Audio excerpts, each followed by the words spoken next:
Transfer deadline day is here, and Newcastle's transfer business is heating up. So, from revealing the agreed done deal, to unveiling the late transfer approach confirmed, to a Sky Sports exclusive as a bid has been rejected, to discussing the details behind Newcastle United deliberating over late move for £20 million star to bolster Eddie Howe's squad. Plus, we will also uncover the latest stadium redevelopment plans. As per, join us as we'll break it all down. Also, according to YouTube stats, only about 6% of the people who watch my videos are actually subscribed. So if you like this video or just realized that you're not subscribed, please consider subscribing. You can always unsubscribe later. It's free. Enjoy the video. Let's go! So starting off, Newcastle United is set to secure a more lucrative deal for defender Lloyd Kelly than initially anticipated. Originally reported as a £15 million loan-to-buy agreement with Juventus, recent updates indicate that the final figure could reach £20 million. According to multiple sources including Craig Hope from The Mail, Luke Edwards from The Telegraph, and Keith Downey from Sky Sports, Juventus will now pay £20 million as part of a deal that includes a loan for the remainder of the season. Kelly has received permission to travel to Turin, where he is expected to undergo a medical examination ahead of his move to the Serie A club. Fabrizio Romano, with his iconic "Here we go" line, went on to drop the first photo of Lloyd Kelly on his way to Turin with his agent, Houghton Ahmadi. From a financial perspective, this move represents a savvy profit for Newcastle, especially considering they signed Kelly on a free transfer. However, there are concerns about the club's defensive depth following his departure. With an injury-prone Matt Targett as the only natural backup to Lewis Hall, Newcastle may find themselves short at the back. As Kelly embarks on this new chapter in Italy, fans and management alike will be hoping he finds the game time he was missing at St. James's Park, wishing him all the best in his future endeavours. However, as Newcastle manoeuvres through these transfer developments, it remains to be seen how these changes will impact their squad depth and plans for the remainder of the season.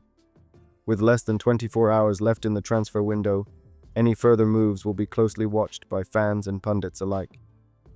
Talking about further moves, following reports of a loan-to-buy agreement with Juventus, which would see the Serie A club pay a guaranteed £20 million at the end of the season, there's been significant movement in the squad.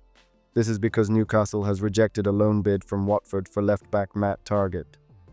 According to Sky Sports' Keith Downey, the club is unwilling to let another left-back leave, especially with Kelly's imminent departure to Juventus, retaining the 29-year-old for now. Then, Kieran Trippier could be on the move away from Newcastle United as the January transfer window approaches its deadline. According to Fabrizio Romano, Turkish giants Galatasaray have made a formal approach for the experienced defender. Trippier joined Newcastle in January 2022 from Atletico Madrid, playing a crucial role in the club's Premier League survival and helping secure their qualification for the Champions League. However, with Tyno emerging as a first-team regular this season, starting 19 of the club's 24 top-flight matches, Trippier's position has come under scrutiny. Ben Jacobs' report indicates that Galatasaray is keen to explore a deal, although no official bid has been submitted yet. They are reportedly prepared to offer close to €5 million for the right-back's services. Despite Eddie Howe's desire to keep Trippier at the club, the lack of game time this season may push the veteran player to consider his options. At 34 years old, Trippier has only started 5 Premier League games this season due to a hamstring injury and Livramento's impressive form. Nonetheless, he has demonstrated his quality over the past 2 seasons, contributing 2 goals and 17 assists. Galatasaray, currently leading the Super League and aiming for their 3rd consecutive title, could benefit significantly from Trippier's experience and skill. If Trippier does depart, it would leave a considerable gap in Newcastle's squad. His extensive experience includes 54 caps for England, where he played pivotal roles in major tournaments, as well as a Champions League final and a La Liga title. While Livramento is certainly a promising talent, losing Trippier as a mentor could hinder his development and the team's overall depth.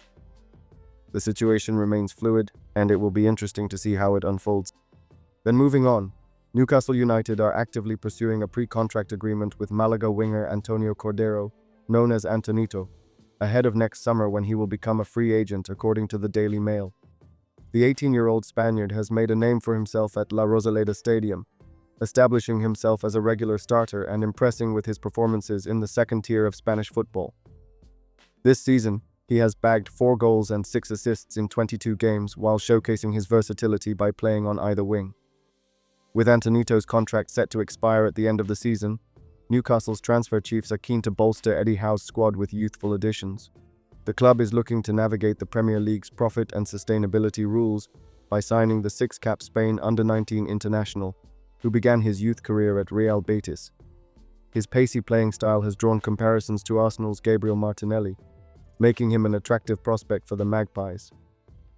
Despite not making any signings during the January transfer window so far, Newcastle has had a strong showing in the Premier League this season. Currently sitting 5th and level on points with 4th-placed Manchester City, they are performing well. However, Antonito represents a market opportunity that aligns with the club's long-term vision. Eddie Howe's squad is already brimming with exciting young talent, including Lewis Miley, 18, Lewis Hall, 20, Tyno Livramento, 21, and Anthony Gordon, 23.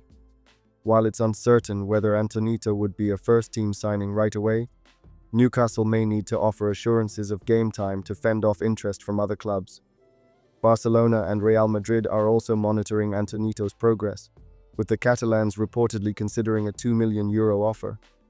However, unlike Newcastle, they are unable to hold talks with the teenage attacker due to regulations that prevent clubs from sealing pre-contract agreements with players of the same nationality. With Miguel Almiron having left £11 million deal, Newcastle's pursuit of Antonito could mark a significant step in reinforcing their squad with youthful energy and potential, but I feel they need a player now, not waiting till the summer. However, there is potential for Newcastle to make a late bid for Lion attacker Rayan Cherki, a player they have been monitoring since 2023. Cherki, who has accumulated 13 goal involvements in 25 appearances this season, has long been viewed as a creative addition to Howe's midfield. With Lion facing financial difficulties and needing to raise funds to avoid relegation to League Two, Newcastle could acquire Cherki for around £18.6 million, a price seen as a bargain for his talent. Despite the interest, Howe remains cautious about committing to Cherki. The push for this signing appears to be more from Mitchell, who has experience in the French market and understands what Cherki can offer with proper management. As the transfer deadline looms, Newcastle must decide whether to pursue this opportunity, particularly given the evident lack of attacking options highlighted during their recent defeat to Fulham. Fans are eager for the club to secure an attacker to enhance their chances of European football in the upcoming season. Then in other news, Newcastle United is exploring ambitious plans for the future of their stadium, potentially involving either an expansion of St James's Park or the construction of a new arena on nearby Leazes Park. According to a report by Craig Hope, the club is in discussions with London-based architectural firm KSS, known for their work on Anfield, and local architects Ryder. If the club opts to expand St James's Park, the capacity could increase to 60,300, while a new stadium could accommodate 70,000 fans. There are mentions of a bubble-wrap style design for the new stadium, which has been seen in similar projects like Le Havre's Stade Ocean. Should they stay at St James, the redevelopment would primarily add around 8,000 seats in the Gallowgate end while maintaining much of the stadium's current aesthetics. KSS has a strong track record, including the successful redevelopment of Anfield's main stand, which significantly increased its capacity. Their portfolio also includes modern training facilities for clubs like Leicester and Tottenham, and they have experience with high-profile projects such as the Ahmed bin Ali Stadium in Qatar. While initial discussions and drawings have taken place, a formal announcement regarding the project's direction is expected closer to the end of the season. The involvement of KSS adds a layer of credibility to the plans, aligning with Newcastle's strategic vision for growth and enhancement of their facilities. As Newcastle continues to build on their successes both on and off the pitch, fans eagerly await further updates on these exciting developments. Then finally, with Newcastle having a thin squad, could Newcastle's plan be to give a chance to an academy player, just like they did with Lewis Miley? In fact, if you want to know about the scary, exciting developments happening in Newcastle's academy you didn't know, click the video link on screen now.